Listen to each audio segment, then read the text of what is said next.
Friends எப்படி இருக்கீங்க? இன்னைக்கு நாங்கள் அவர் கதை பண்ண கதையோட ஹெட்டிங் கரும்பு ஜூஸ். ஒரு சரியான வெயில். ஒரு தாத்தா அங்கே ரொம்ப வயசான தாத்தா அங்கே நின்றுட்டு அவருக்கு எதாவது தண்ணி பிடிக்கணுமோ ஏதாவது ஒன்று பிடிக்கணும் போலயே இருக்கு. சுற்றி முட்டி பார்த்தாரு. அங்கே ஓரமாக பிளாட்பாரத்தில் ஒரு கடை, கரும்பு ஜூஸ் கடை இருந்துச்சான். இவரும் வேகமா அங்க ஓடி போய் கேட்டான், பா ஒரு கரும்பு ஜூஸ் கொடுப்பா அப்படின்னு. இவரும் கரும்பு ஜூஸ் போட்டு கொடுத்தா. ஆனா இவருக்கு கரும்பு ஜூஸ் பிடிக்கிற மாதிரியே இல்லையா. ஆனாலும் அவர்கிட்ட சொல்லாம பிடிச்சிட்டு போயிட்டாராங்க. இது போல 9 நாள் கியூ நின்றுட்டே இருக்கு. அவருக்கு ரொம்ப லாபம். அவ்வளோ காசு சேர்த்து வச்சுட்டாரு அவரு. அந்த கூட்டத்தில் ஒரு அம்மா ஒரு பாப்பாவை தூக்கிட்டு வந்திருக்காங்க. ஒரு கரும்பு ஜூஸ்ன்னு கேட்டிருக்காங்க. அவரும் கொடுத்துருக்காரு. இவங்க அம்மா பாதி குடிச்சிட்டு பாப்பாவுக்கு பாதி குடிச்சிட்டு கொடுத்தாங்களாம். அது மட்டும் அவங்க போயிட்டாங்க கரும்பு ஜூஸ் குடிச்சிட்டு. அது மட்டும் மறுநாள் காலையில் அந்த பாப்பாவுக்கு வயிறு வலிக்குது, நியூஸ் மோஷன் ஆகுது, வாமிட் எடுக்கலாம், ரொம்ப உடம்பு முடியாமல் போயிடுச்சு, படுத்தியே ஆயிட்டான். உடனே ஹாஸ்பிட்டலுக்கு போனோடனே டாக்டர் சொல்லியிருக்காரு, அம்மா நீங்கள் நேற்றுக்கு என்ன கொடுத்தீங்க அப்படின்னு.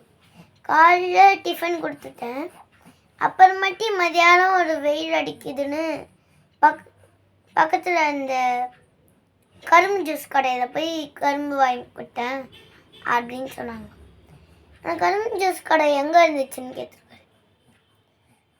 இந்த ரோட்டு ஓரத்தில் இருக்குமே பிளாட்பாரத்தில், அந்த கரும்பு ஜூஸ் தான் அப்படின்னு சொன்னாங்க. இதை நீங்கள் உடனே போலீஸில் போய் இன்ஃபார்ம் பண்ணுங்க அப்படின்னு சொன்னோன்னே இவ்வளோ போலீஸில் போய் இன்ஃபார்ம் பண்ணி கையெழுத்து போட்டு கொடுத்தாங்க. உடனே போலீஸும் இவங்களை கூப்பிட்டு அந்த கடைக்கு ஏன்பா நேற்று உங்களுக்கு கரும்பு ஜூஸ் கொடுத்தியாமே, என்ன கலந்து கொடுத்தேன்னு அப்படின்னு கேட்டாங்க. சார் நான் எதுவுமே கலந்து கொடுக்கல சார், கரும்பு ஜூஸாக தானே சார் இருக்குது, கரும்பு என்ன டேஸ்ட்டில் இருக்கோ அந்த டேஸ்ட் தான் சொன்னிருக்காரு. இவரு அப்படியாப்பா அப்படின்னு சொல்லிட்டு இந்த கரும்பெல்லாம் அழைப்பாங்களே அதை ட்ரேவை இழுத்து பார்த்துருக்காரு. இவ்வளோ பெரிய ஐஸ் கட்டி. இவர் என்ன பண்ணுவாராம், கரும்பை விடுவாராம், மேலே அவ்வளோ சக்கரை கொட்டுவாராம்.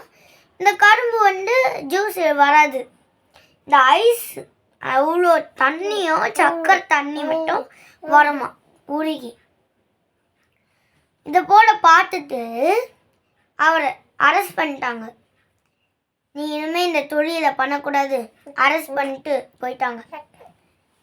அது மட்டும் அந்த குழந்தையும் டாக்டர்கிட்ட போய் ஏதாவது சரி பண்ணிட்டாங்க.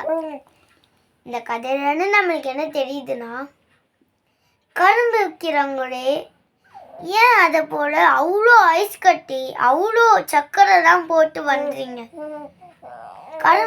கரும்பு ஜூஸ் மட்டும் தான் இருக்கணும், தண்ணி சக்கரை எதுவுமே போட வேணாம், எல்லாத்தையும் அதுலேயே கலந்துருக்கோம் ஏற்கனவே. அதை அரைச்சி ஜூஸ் போட்டு கொடுத்தாலே போதும். உங்களுக்கு எதுக்கு காசு? எல்லாருமே கொடுக்குறாங்களே காசு, இன்னும் வேணும்னு ஏன் பணத்தை வேஸ்ட் பண்ணுறீங்க? அது மட்டும் இல்லாமல் மற்றவங்க வாழ்க்கையும் வேஸ்ட் பண்ணுறீங்க. அந்த குழந்தைக்கு என்ன ஆச்சு? அவ்வளோ உடம்பு முடியாமல் குட்டி குழந்தை, அதுவும் படுத்து எழுந்திரிச்சு உட்கார முடியாமல் இருக்கு. அதனால எல்லாருமே கரும்பை மட்டும் அரைச்சி கொடுங்க, எதுவுமே சேர்க்காதீங்க. இந்த கதை உங்களுக்கு பிடிச்சிருந்தா லைக் பண்ணுங்க, ஷேர் பண்ணுங்க, கமெண்ட் பண்ணுங்க, மறக்காம பக்கத்துக்கு அப்படியே தொட்டுங்க. பாய் பாய்.